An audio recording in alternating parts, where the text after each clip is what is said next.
Hi అండి, అందరికీ నమస్కారం. Welcome to my channel Raj Saidu lakhs YouTube channel. ఈరోజు లాక్ ఏంటంటే ట్రాన్స్ఫార్మర్ సంబంధించిన ఎత్తలైతే వేస్తున్నామండి. దానికి సంబంధించిన మెటీరియల్ అంతా కూడా తీసుకుంటున్నాం. ఇదిగోండి ఎత్త ప్లాట్ అండి.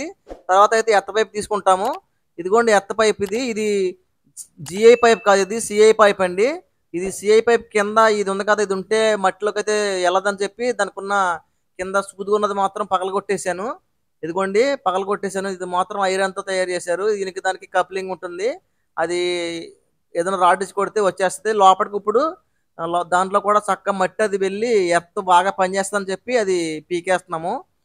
ఇదిగోండి ఎర్త్ పైప్ చాలా బరువుంటది ఇది. ఇది పట్టుకుని ఇప్పుడు బండి మీద పెట్టుకొని మేమైతే ట్రాన్స్‌ఫార్మర్ దగ్గరికైతే వెళ్తాము. ఇదిగోండి ట్రాన్స్‌ఫార్మర్ దగ్గరకొచ్చేసాం. ఇదిగోండి ఎర్త్ పైప్ ఏస్తామన్నమాట. ఇక్కడ గొయ్యి తీయాలి. మామూలుగా అయితే దిగదు. ఇది ఇంతవరకు జిఐ పైప్ ఉండేది. ఆ జిఐ పైప్ వేస్తే కనుక పైనుంచి సమ్మిడితో కొడితే వెళ్ళిపోయేది. ఇది సిఐ పైప్, ఇది ఎళ్ళదు. మామూలుగా మేము 9 అంగుళాల బుట్టతోటి బోర్ తీసి బోర్ వేయాలి. ఆ బోర్ తీయడానికైతే సిద్ధం చేస్తున్నాము. కొంచెం మట్టి తీసి బోర్ అయితే వేస్తాము. ఈ వీడియోని చూస్తున్న వాళ్ళందరూ కూడా ఈ వీడియోని అయితే లైక్ చేయండి. అలాగే నా ఛానల్‌ని సబ్స్క్రైబ్ కూడా చేసుకోండి. మొత్తానికి గొయ్యి తీసి బోరు బుట్ట తిరిగేలాగా చేసాం. ఇప్పుడు బోరు బుట్టతోటైతే తీస్తున్నాము. ఈ బోరు బుట్ట తిప్పడానికి మొత్తం ఒళ్ళంతా కూడా ఒకలా కాదండి, ఓ మాదిరి కాదు, మొత్తం కూని అయిపోతుంది. మాకు అలవాట్లేని పని ఇది. దీన్ని తిప్పి తిప్పి సాయంత్రానికి ఒక క్వార్టరో హాఫో ఏసేయాలి. కానీ మాకెవ్వరికి కూడా ఆ అలవాట్లయితే లేవు. చక్కగా ఒక ఒళ్ళు నొప్పుల టాబ్లెట్ ఏసుకుంటే ఇంకా మంచిగా నిద్ర పడతది. ఇదివరకైతే మామూలుగా జిఐ పైప్ వచ్చేది. జిఐ పైప్ మీద సమ్మిడితో కొడితే లోపలికెళ్ళిపోయేది. ఇప్పుడు జిఐ పైపులు కూడా తిప్పట్టేస్తున్నాయని చెప్పి సిఐ పైపులయితే వచ్చినియండి. ఆ సిఐ పైపులకి కంపల్సరీ అది బీడ్‌తో తయారు చేస్తారు. అది కొడితే కనుక పగిలిపోద్ది. అందుకని మేమైతే గొయ్యి తీసి దాని లోపడైతే పెట్టేసాము. ఇదిగోండి మొత్తానికి లోపల కదలకుండా పెట్టేసాం. 9 అంగుళాలు గొయ్యి కదండీ! 9 అంగుళాల గొయ్యి వల్ల లూజ్‌గా ఉంది. అందుకని అది టైట్‌గా ఏసాం. తర్వాత దాంట్లో మట్టేసేస్తే బానే ఉంటది. ఇదిగోండి ఇది ఫ్లాట్, ఇది ఎర్త్ ఫ్లాట్. మామూలుగా అయితే జిఐ వైర్ వచ్చేది. ఆ జిఐ వైర్ తుప్పట్టేసి పాడైపోతుందని ఎర్త్ ఫ్లాట్ అయితే ఇచ్చారండి. ఆ ఎర్త్ ఫ్లాట్‌కి ఆ చివర కట్టేసి దీనికైతే హోల్స్ అయితే వేయించాలి అటు ఇటు కూడా. 2 హోల్స్ అయితే వెల్డింగ్ రాడ్ తోటైతే వేయించేసాం. ఎందుకంటే మా దగ్గర అన్నీ అందుబాటులో ఉండవు. అదే మా కాంట్రాక్టర్ గారి దగ్గరైతే అన్నీ అందుబాటులో ఉంటాయి. ఆయన సమయానికి ఏది కావాలో అదే యేసుకుంటారు. కాపోతే ట్రాన్స్‌ఫార్మర్‌కి అర్జెంట్‌గా ఎర్త్ ఎయాల్సొచ్చింది. అందుకనే ఎర్త్ అయితే యేస్తున్నాము. పాత ఎర్త్‌లు కొంచెం వీక్ అయిపోయి అప్ అండ్ డౌన్ సప్లై వస్తుందని చెప్పి కన్జ్యూమర్స్ కంప్లెయింట్ పెట్టారండి. అందుకని ఎర్త్ అయితే వేస్తున్నాం అర్జెంట్‌గాను. ఎర్త్ పని చేయకపోతే ట్రాన్స్‌ఫార్మర్ కూడా ఎఫెక్ట్ వస్తదండి. అందుకనే ఎర్త్‌లు బావుండాలి.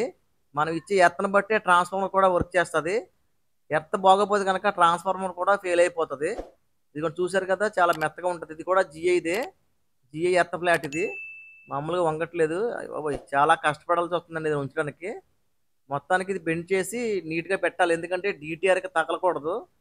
బాడీ ఎత్తలకిని, నోటల ఎత్తకి తగలకూడదు. ఎందుకంటే ఏదైనా కంప్లెయింట్ వచ్చినప్పుడు బాడీకి షార్ట్ అయ్యి అది బాడీ ఎత్తల ద్వారా కిందకెళ్ళిపోద్ది. అదే నోట్లకు కూడా ఉందనుకోండి, నోట్లు షార్ట్ అయిపోయి ఎక్కడైతే ట్రాన్స్‌ఫార్మర్‌కి ఎర్త్ నోట్లు తగులుతదో, ఆ నోట్లు తగిలిన దగ్గర ట్రాన్స్‌ఫార్మర్ బెజ్జింగ్ పడిపోద్ది. బెజ్జింగ్ పడిపోయి మొత్తం ఆయిల్ అంతా కూడా బయటకొచ్చేసి ట్రాన్స్‌ఫార్మర్ పోద్దండి.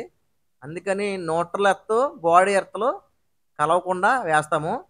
వేసిన తర్వాత కిందయితే ఎడాపెడా పైన కింద కూడా 2 వాచర్‌లేసి ఫుల్ టైట్ చేయాలి. ఫుల్ టైట్ చేయకపోతే అక్కడ స్పార్కొచ్చి మళ్ళీ అప్ అండ్ డౌన్ వచ్చేస్తది. అందుకని చాలా ఫిట్‌గా, టైట్‌గా ఎయాలి. మా లైన్‌మెన్ గారు టైటేస్తున్నారు కింద. ఆయన మంచి ఎక్స్‌పీరియన్స్ ఉన్న వర్కర్ అండి.